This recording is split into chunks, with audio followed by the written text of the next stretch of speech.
एक बार की बात है। एक गांव में एक चुड़ैल रहती थी जिसे चोरी करने की बुरी आदत थी। दूसरे भूत और चुड़ैल, यहाँ तक कि गांव वाले भी उसे चोटी चुड़ैल के नाम से जानते थे। वो अपनी चुराई हुई चीजों को एक गुफा में ले जाकर रख देती थी। एक दिन चोटी चुड़ैल एक घर के पास से गुजर रही थी। तभी वो कुछ आवाजें सुनती है। ये आवाजें घर के अंदर से आ रही थी। चुड़ैल घर की एक खिड़की के पास जाकर खड़ी हो जाती है और उन आवाजों को सुनने लगती है। बचाओ, मुझे बचाओ, मत मारो मुझे, मैं चली जाऊंगी यहाँ से बहुत दूर, प्लीज। अब कोई फायदा नहीं, ये ले। आ, आ, आ। तभी अंदर से ऐसी आवाजें आती हैं मानो जैसे वो आदमी उस औरत को चाकू से जोर जोर से मार रहा हो। पर चुड़ैल उन आवाजों को नजरअंदाज कर देती है और उसकी नजर पड़ती है किसी और चीज पर। वो बाहर से देख सकती थी कि खिड़की के पास रखे टेबल पर एक सुंदर नेकलेस था जो बहुत चमक रहा था। चुड़ैल खिड़की के अंदर हाथ डालकर उस नेकलेस को चुपके से चुरा लेती है और अपनी गुफा की तरफ चली जाती है। गुफा में पहुंचकर चुड़ैल आज तो मुझे ये कितना सुंदर नेकलेस मिला है। इसे तो मैं अपने गले में डाल कर रखूंगी। वाह, आज तो मजा ही आ गया। फिर क्या था, उधर चुड़ैल अपनी गुफा में ही खा पी कर सो जाती है और दूसरी तरफ गांव में हंगामा मच जाता है कि छोटी चुड़ैल ने किसी को मारकर उसके घर में चोरी कर ली। उसी घर के बाहर कुछ गांव वाले खड़े हुए थे। उस औरत की लाश को हॉस्पिटल ले जाया जा रहा था। इस औरत के पति ने कहा है जब ये सब हुआ तब वो बाहर था और घर से एक कीमती नेकलेस भी गायब है। चोरी? हमारे गांव में तो सिर्फ एक ही है जो चोरियां करती है, वो चोटी चुड़ैल। जरूर ये सब उसी का किया धरा है भैया। एक काम करते हैं, अभी सब गांव वालों को इकट्ठा करते हैं और इस चोटी चुड़ैल को गांव से मार मार के भगाने का कुछ प्लान बनाते हैं। अब इसको हम यहाँ और नहीं रहने देंगे। कल सुबह ही सब मिलकर उस चुड़ैल को ढूंढेंगे और वो जहाँ भी मिलेगी उसे वहां से मारते मारते गांव के बाहर निकाल देंगे। सही कहा, चलो चलो सभी गांव वालों को बुलाते हैं। आज तो उस चोटी चुड़ैल की खैर नहीं। फिर क्या था, वो सब लोग बाकी गांव वालों को ये सब बताने के लिए चल देते हैं। पर उनकी बात छुप छुप कर एक दूसरी चुड़ैल सुन रही थी जिसका नाम था मुनिया। मुनिया चुड़ैल चोटी चुड़ैल की इकलौती अच्छी दोस्त थी। हालांकि उसे भी चोटी चुड़ैल के चोरी करने की बुरी आदत पसंद नहीं थी, पर फिर भी उसे पता था कि चोटी चुड़ैल चोरी के लिए किसी गांव वाले का खून नहीं करेगी। अरे, ये सब गांव वाले तो मेरी दोस्त को गांव से बाहर निकालना चाहते हैं, पर मुझे पता है कि मेरी दोस्त कोई छोटी मोटी चीज चुराने के लिए किसी का खून नहीं कर सकती। मुझे गांव वालों से पहले जाकर उसे ढूंढना होगा और असली सच का पता करना होगा। मुनिया चुड़ैल हर जगह अपनी दोस्त को ढूंढती है पर वो उसे कहीं नहीं मिलती और सुबह हो जाती है। तभी उसे याद आता है, अरे हाँ, अब याद आया। छोटी चुड़ैल हर बार चोरी करने के बाद एक ही जगह जाती है उस सामान को छुपाने के लिए, अपनी गुफा में। उफ, ये मुझे पहले क्यों नहीं याद आया। मैं भी ना। इतना कहकर मुनिया गुफा की ओर चल पड़ती है। मुनिया गुफा के अंदर जाती है और देखती है कि छोटी चुड़ैल आराम से घोड़े बेचकर सो रही थी। अरे छोटी, उठ जा, इस बार देख तूने क्या किया है, जल्दी उठ। पर छोटी चुड़ैल गहरी नींद में थी। मुनिया को गुस्सा आ जाता है और वो उसके ऊपर जादू से बहुत सारा ठंडा पानी डाल देती है, जिससे छोटी चुड़ैल चौंक कर उठ जाती है। अरे मुनिया की बच्ची, ये क्या कर रही है तू? क्या हुआ? मेरी सारी नींद खराब कर दी तूने। हाय, क्या मीठे मीठे सपने थे। अरे सपने की बच्ची, तुझे पता भी है बाहर गांव में क्या हंगामा चल रहा है। लोग तुझे पागलों की तरह गांव से मार मार कर निकालने के लिए ढूंढ रहे हैं। जल्दी होश में आ जा, वरना तू हमेशा के लिए सो जाएगी, फिर देखती रही हो सपने। हैं? क्या? पर क्यों? पहले तो कभी उन्होंने मेरी चोरी करने पर इतना गुस्सा नहीं किया, तो आज क्या हो गया भला? अरे चोरी पर नहीं, बल्कि खून पर, खून पर। क्या? खून? किसका खून? और किसने किया? नहीं नहीं, मैंने ऐसा कुछ भी नहीं किया। तूने? ऐसा गांव वालों को लगता है। उन सबको पूरा यकीन है कि तूने उस औरत के घर पर चोरी करके उसे जान से मार डाला। अरे पर ये सच नहीं, मैं तो सिर्फ जानवरों को मारती हूँ खाने के लिए, न कि इंसानों को। और हाँ, जहाँ तक मुझे याद है, मैंने कुछ तो आवाजें सुनी थी उस घर से।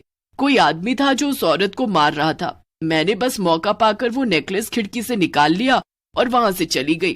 अरे पर जब तूने वो आवाजें सुनी उसके बाद भी तूने अंदर नहीं देखा और चोरी की? हे शैतान, अब जो भी हो, मैं तो पहले ही कहती थी तेरी चोरी करने की आदत तुझे किसी दिन बुरा। अरे पर अब क्या करूं मैं, ऐसे तो मैं बाहर ही नहीं निकल पाऊंगी इस गुफा से, और कहीं वो लोग यहाँ आ गए तो? अब सिर्फ एक ही रास्ता है, इससे पहले वो गांव वाले तुझे ढूंढे, हमें उस आदमी को ढूंढना होगा जिसने अपनी पत्नी को मारकर इल्जाम तेरे ऊपर डाल दिया। अगर वो गांव वालों के सामने अपनी गलती मान लेगा तो तू बच जाएगी, पर वादा कर कि तू दोबारा कभी चोरी नहीं करेगी। हाँ हाँ हाँ, पक्का वादा, पक्का वादा। चल अब उस आदमी को ढूंढने चले। वैसे तुझे पता है क्या कि वो दिखता कैसा है? क्या तू ये भी नहीं जानती कि वो दिखता कैसा है? मेरे ख्याल से तो वो उस औरत का पति ही होगा, पर मैं नहीं जानती वो कहाँ मिलेगा। मैं ये तो नहीं जानती वो दिखता कैसा है, पर मैंने उसकी आवाज सुनी थी, मैं उसकी आवाज सुनकर उसे पहचान लूंगी। अच्छा ठीक है, चल रूप बदल लेते हैं, ना जाने मुझे और क्या क्या करना पड़ेगा अपनी जान बचाने के लिए। दोनों चुड़ैलें दो औरतों का रूप ले लेती हैं और गांव आ जाती हैं। वो देखती हैं कि गांव में हर तरफ लोग बस छोटी चुड़ैल को ही ढूंढ रहे थे, वो भी लाठी डंडे लेकर। बहन, मुझे तो बहुत डर लग रहा है, ये सब तो मुझे ऐसे ढूंढ रहे जैसे मैंने कोई खून कर दिया है। अरे पागल, इनके हिसाब से तो तूने खून ही किया हुआ है। अब चल जल्दी यहाँ से चल, हमें उसी घर में जाना होगा जहाँ से तूने नेकलेस चुराया, शायद वो आदमी हमें वहीं मिले। दोनों उसी घर के बाहर जाती हैं और खिड़की से अंदर झांकती हैं। अंदर एक आदमी फोन पर बात कर रहा था। अरे मुनिया, ये उसी आदमी की आवाज है जिसे मैंने पहले सुना था, इसी ने उस औरत का खून किया है। चल अंदर चलकर इसे पकड़ते हैं। अरे रुक जा, पहले इसकी बात सुनते हैं, ये किससे बात कर रहा है। अच्छा ठीक है। दोनों मिलकर उस आदमी की बातें सुनने लगते हैं। हाँ हाँ डार्लिंग, फिक्र मत करो, अब तो हमारा रास्ता एकदम साफ है। बस वो कीमती नेकलेस हमारे हाथ नहीं लगा, पर थोड़ा इंतजार करो, हो सकता है गांव वाले उस छोटी चुड़ैल को ढूंढकर उसे गांव से मारकर बाहर निकाल दे और चोरी का सामान मुझे वापस मिल जाए। फिर वो नेकलेस तुम्हारे गले में होगा। अच्छा हुआ मैंने मेरी बीवी को मार दिया, अब सिर्फ मैं और तुम। दोनों चुड़ैलों को ये सुनकर बहुत गुस्सा आता है और दोनों घर के अंदर चली जाती हैं। अरे अरे, तुम दोनों कौन हो और अंदर कैसे चली आ रही हो? चलो बाहर निकलो यहाँ से, वरना अच्छा नहीं होगा। तभी दोनों चुड़ैलें वापस अपना रूप ले लेती हैं। तुम दोनों तो चुड़ैले हो, तुम दोनों यहाँ क्यों? क्या चाहती हो मुझसे? शर्म नहीं आती तुझे? खुद अपनी बीवी को किसी और औरत के लिए मार दिया और इल्जाम मुझ पर लगाया। बोल, गांव वालों के सामने सच बोलेगा कि मैं सच में तुझे यहीं मार डालूं? हाँ हाँ बोलूंगा, छोड़ दो मुझे प्लीज, माफ कर दो। पर छोटी चुड़ैल उसे हवा में लटकाते हुए ही गांव वालों के सामने ले आती है। चल, अब तुझे तभी छोड़ूंगी जब तू सबको सच बताएगा।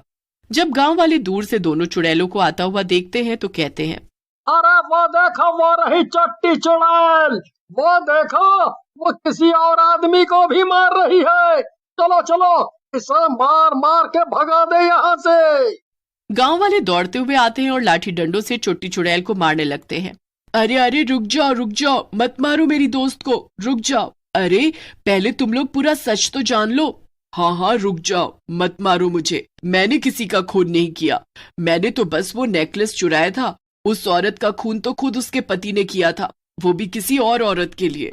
गांव वाले ये सुनकर हैरान हो जाते हैं और सब उस आदमी की तरफ देखने लगते हैं। गांव वालों में से एक आदमी कहता है, क्यों भाई, ये चुड़ैल सच कह रही है क्या? तूने ही किया है अपनी पत्नी का खून? हाँ, ये चुड़ैल सच कह रही है, मैंने ही अपनी बीवी को मारा, माफ कर दो मुझे। मैंने सोचा अगर मैं सारा इल्जाम छोटी चुड़ैल पर डाल दूंगा तो मैं आसानी से बच जाऊंगा। हे भगवान, तो ये सारा किया धरा तेरा था और तूने इल्जाम इस चुड़ैल पर डाल दिया। बताओ, हद ही हो गई आज तो, एक इंसान एक चुड़ैल पर अपना इल्जाम डाल रहा है, क्या जमाना आ गया है। हाँ हाँ, शर्म नहीं आती तुझे? अपनी ही बीवी को मार दिया, मारो इसे इसके कर्मों की सजा तो मिलनी ही चाहिए। मारो मारो। सब गांव वाले मारो मारो चिल्लाने लगते हैं और वो सब मिलकर उस आदमी को मार मार कर गांव से भगा देते हैं। उधर छोटी चुड़ैल अपनी दोस्त मुनिया चुड़ैल से कभी चोरी न करने का वादा करती।